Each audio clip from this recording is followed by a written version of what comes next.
Trials of a Royal Guard. By Ansel. Chapter 30.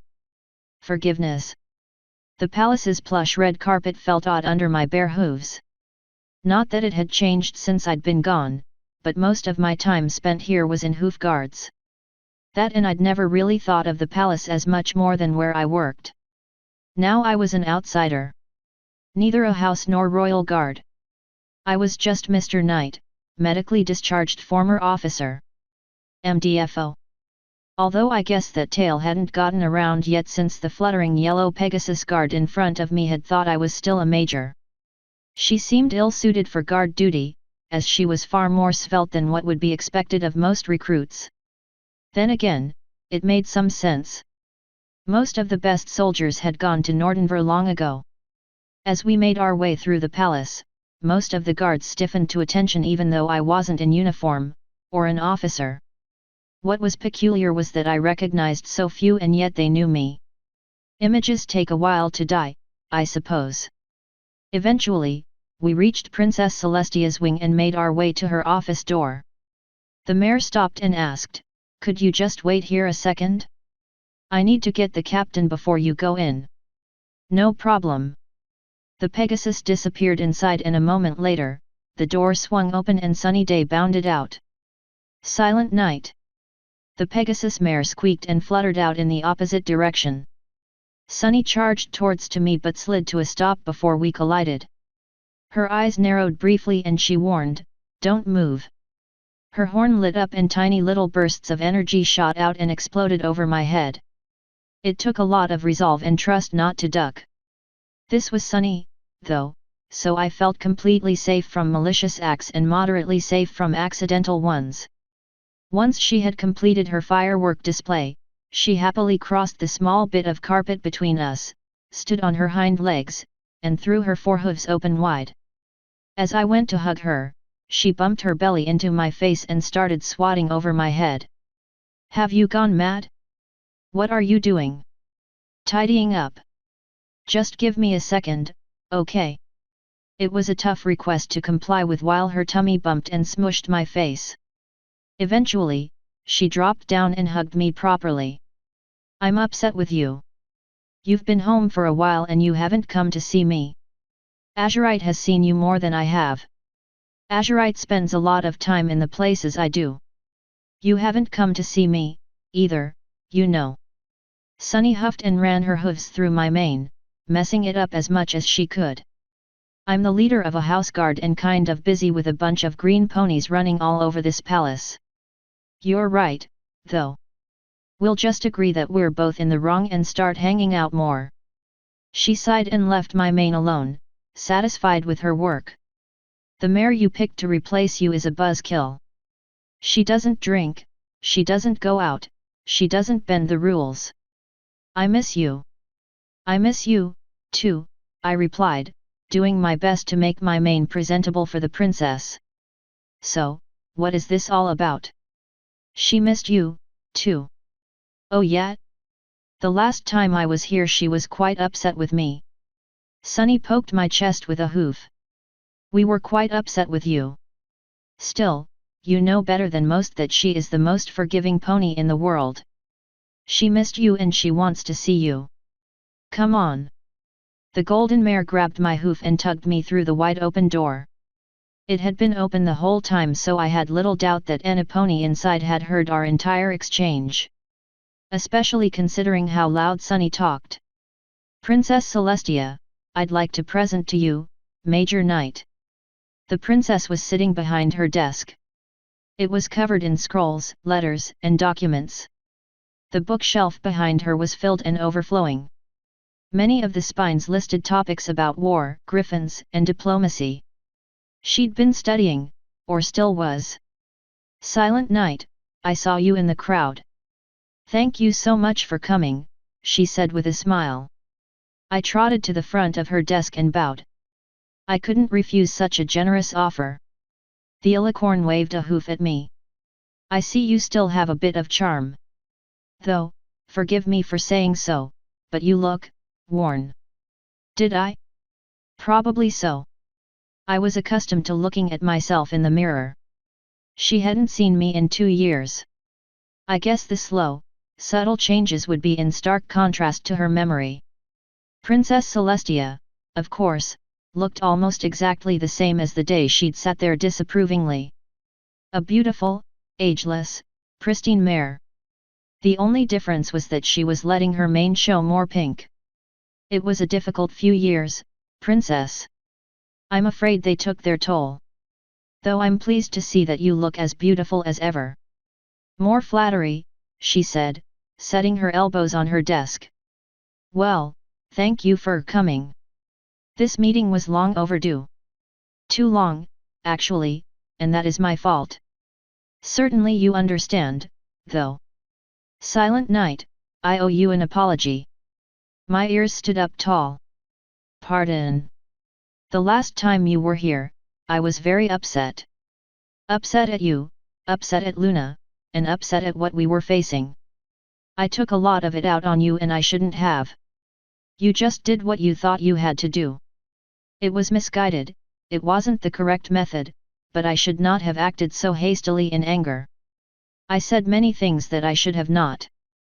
You were already suffering from what you'd done and I simply made it worse. I pushed when I should have pulled. I've made amends with Luna but I've not had the luxury of doing so with you. I am truly sorry. It was stunning. She was apologizing to me? To me? I stammered, no, Princess. It is okay. You were right. The princess shook her head. No, I was correct. I was not right. There is a difference, you know. She smiled weakly. I'm beyond glad you're home safe.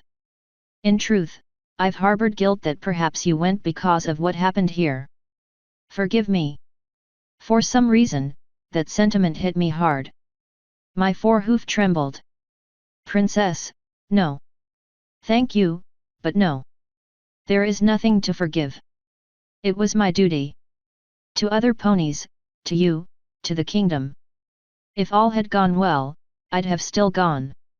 Though perhaps not out of my own shame and guilt. But that had nothing to do with you. Doesn't it? She whispered before rising and walking around her desk. The princess settled in front of me and looped a hoof behind my head. With more strength than I'd have given her credit for, she pulled me up against her chest and squeezed as if she'd never let me go again. Thank you for that. Thank you for coming back. The hairs of her coat were so soft on my face. I settled my hooves on her and nuzzled.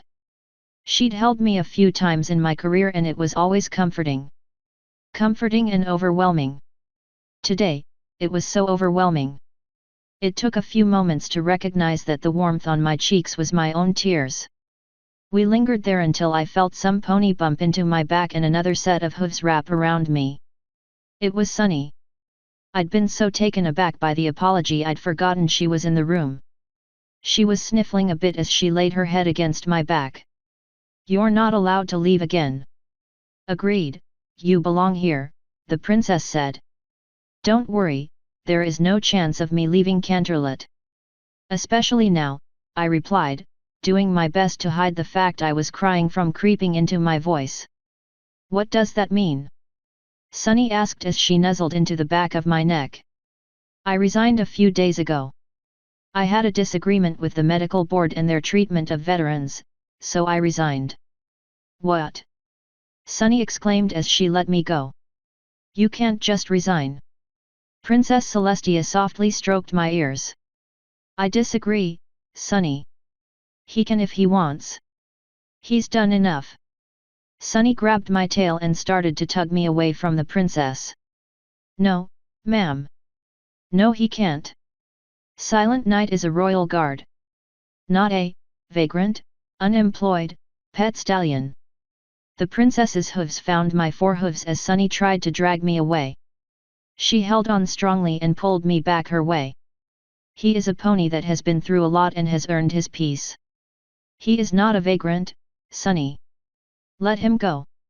I'm taking him back, Sunny squealed as she continued to tug my tail.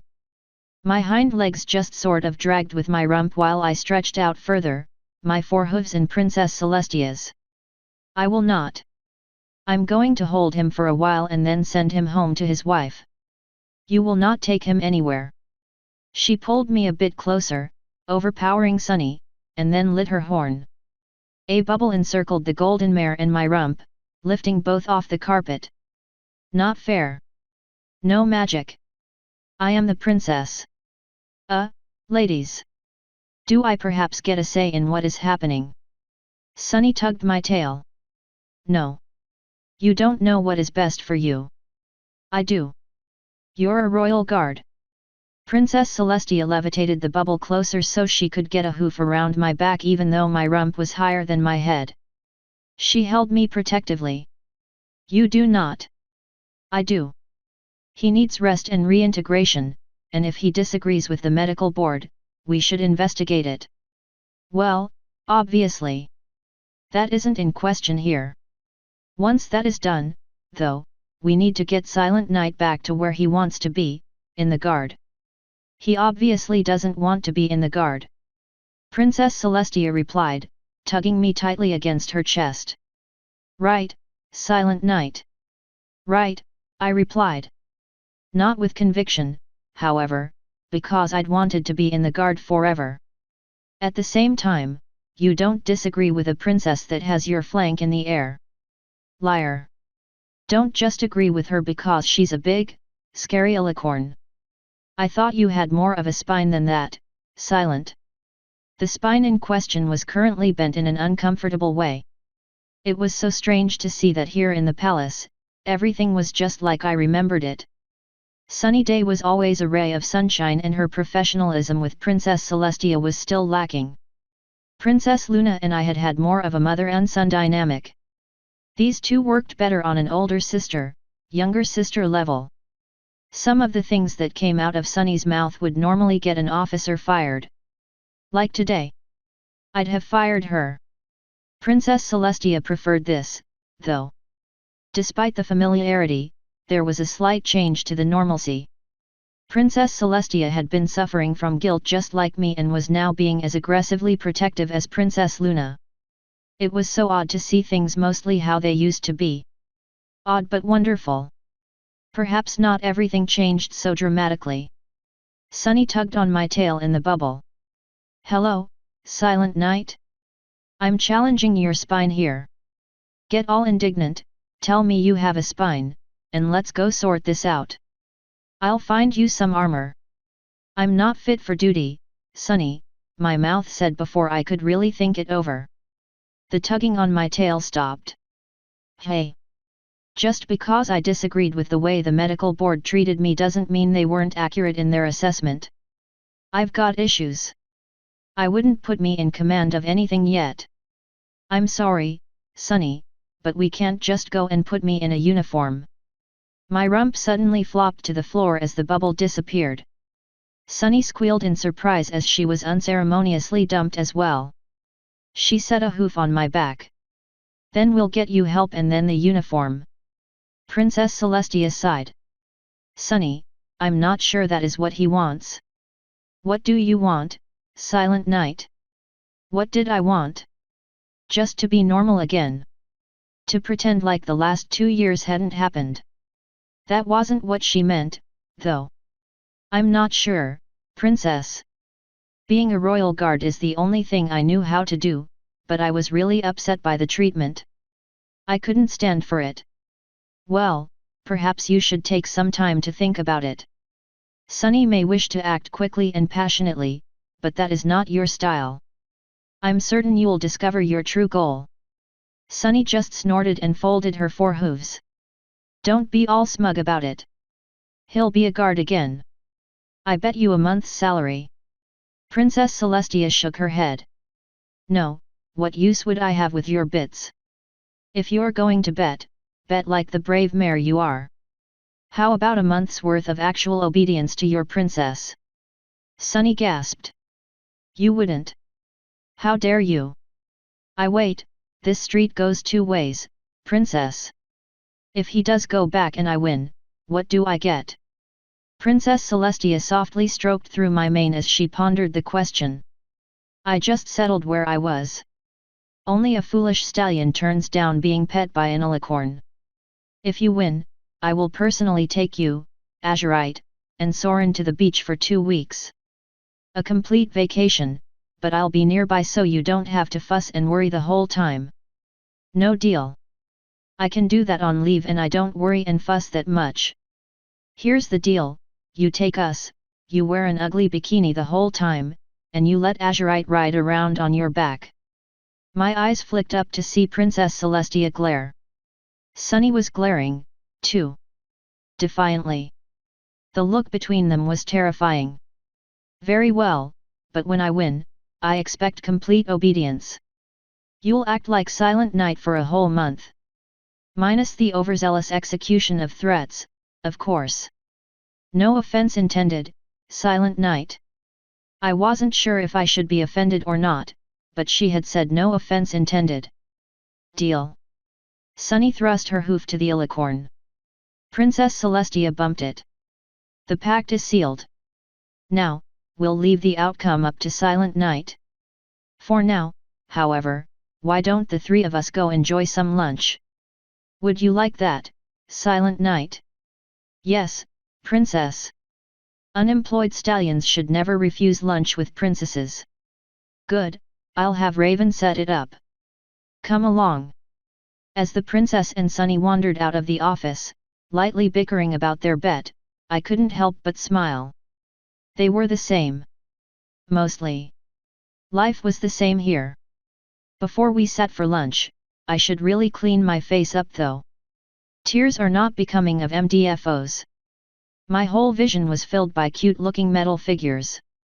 Their heads were too large for their bodies and all of their features were exceedingly rounded and exaggerated. From where my chin rested on the floor, they looked large. After I painted them, they'd all be brightly colored and even sillier looking.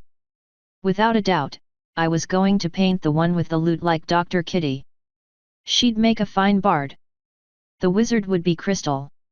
It didn't really fit, but it was the prettiest figure. Azurite would be the rogue and I'd be the barbarian. Together, we'd roam about in dark dungeons, looking for bits and magic items. Our adversaries would be evil undead and other fantastic creatures. It was a classic dungeon delve and it looked like a lot of fun. There were even expansions so more ponies could play. Crystal trotted out of the guest bedroom that served as her office. Her head tilted as she looked at me splayed out on the floor. What is this? I'm admiring my troops. Oh, I see. Well, they're very cute. I tapped the wizard. This one is you. Crystal circled it with her magic and levitated it up to her eye level. Oh, she's pretty. Good choice. Which one is you? That one. I indicated the barbarian. Ah, I see. She levitated the wizard figure back down and made its nose touch the barbarian's cheek. Yup. She approves. A wizard and a barbarian, hey. Why not? Crystal trotted over and flopped onto my back. She nuzzled between my ears. Honey. I know you've got a lot on your mind, but do you remember when you got back and I said I was looking at a house? I'd forgotten. Holy. At least until she said something. Yes, that was a conversation we'd had. An awkward one that had involved Princess Luna. I do. I've been trying not to burden you with it, but can we go see it? I'm worried it won't stay on the market too much longer. Without much effort I stood up, lifting the little mare with me. She giggled as I did so and asked, "Is this a yes?" "It is." "You ask for so little. I can go look at a house with you." "When?" Idly, the mare rubbed a circle into the back of my neck. "I kind of made an appointment to see it in about an hour." My ear flicked. "I see. Knew you'd get your way, did you? Well, we'd best get going, then." Her forelegs looped around my neck and she hugged me tight. "Thank you for understanding." "Sure thing, doll." I trotted out of our condo with her on my back. When I got to the balcony out front, I threw my wings out. Crystal gasped and pushed them down with her hooves. "Silent, no. Winterspear says you can't fly with a load. That soured my good cheer a bit. Well, Winterspear can just stop tattling. I pulled my wings in tight and trotted us down the stairs. Where to? The house is in Harmony Hamlet over on Storybrooke Lane. My hooves shifted to head to the lower districts of the city. Harmony Hamlet, what would your mother say? Crystal huffed in my ear. That should not concern us. Fair enough. To Harmony Hamlet we go. I took off at a canter, carrying my wife away from central Canterlot and down a couple of districts. Harmony Hamlet was one of the older neighborhoods of Canterlot. Not in age, but in renovation. As one of the furthest locations from the palace, it had not seen the great boom of rebuilding and investment that the rest of the city had. Wealthy ponies that wanted to be as close to central Canterlot as possible had bought up the buildings nearby, renovated them with the familiar white stones, and turned them into mini castles. This far out, there was a lot more wood still in use. Much of it had been well cared for, but it didn't have the same pomp as the rest of the city. The ponies that lived here were typically not wealthy and didn't want to live in the condo buildings available. I turned us down Storybrooke Lane and trotted along until Crystal pointed a hoof. There it is. 1602, that's the one. She sounded so excited. It was somewhat surprising, as the house was not much to look at. It was small and quaint. Not much larger than the house I'd grown up in. The outside was dated and worn, with the white paint of the wood areas having faded and started peeling long ago. Past that, however, it seemed sturdy enough. There were two major parts, the main bit which was 2 stories tall and featured a sharp-pointed roof, and then an addition that was clearly made later on. It was shorter and had a swept roof. What do you think? Crystal asked happily. It looks like it needs a lot of work. Oh, it needs a ton. The inside is all original. It was well loved but well worn, too. The family that owns it raised 4 generations of ponies here before deciding to move to Manhattan. I trotted a bit closer, looking over the formerly white fence that sectioned off the small garden in front. A carpenter ant nibbled off a piece, saluted me with an antenna, and went on his way. Why did they move? The current head of the family earned a big promotion and decided that it was worth the move. The house has just languished on the market because she didn't want to sell to just any pony that would knock it down and build something new. That, and the fact that no pony wants to renovate this style of home. Both peak and swept roofs have been out for years. Plus, all of this wood. Isn't the cutest little thing, silent? Cute wasn't the word I'd use. Bit trap, old, worn out, those words came to mind. Though, that wasn't the house's fault. It could still do its job if some pony would just give it a chance. I think it is great if Crystal wishes can handle the social blow of living in it. Crystal slipped off my back and kissed my cheek. Oh, pish posh. I love it and I'm not going to buy a house based on what other ponies think. Now, while we wait on the realtor, let me tell you some more interesting facts about this house. You can't see it from the road, but there is actually a little backyard. We'd own land. Enough land to plant 1 big or 2 medium trees. Then, that big window up there doesn't go to a second floor. There isn't one. It is just to let more light into the living space. There is a Pegasus loft, though. There are 4 bedrooms, 3 bathrooms, and as Crystal rattled off a list of facts and figures, I just smiled and nodded. I honestly didn't care about the details. This house made her happy. That was all that mattered. If I could sleep in a tent with smelly, snoring soldier ponies, I could sleep in a house that was a little old. It was also something I could work on. I was handy enough and knew how to read a book. This could be a project to keep me busy. A true labor of love. Crystal just kept on talking, so I reached down, grabbed her hoof, and squeezed it. We can wait for the realtor, but I don't need to see the inside. Let's buy the house. She gasped. Really? Silent, really? I nodded. The mare threw her hooves around me and squeezed. Oh my gosh! This is so exciting! We're going to have a house. You and me. Yes, we were.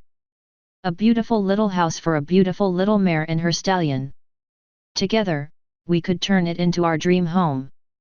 I'd even go ask that aunt for the piece of our fence back if she wanted me to. It would be a good project to keep me busy. I nodded and bumped my head to hers. You and me. Author's note: I imagine this is not the direction folks thought the conversation with Princess Celestia would go. I've got to keep you guessing.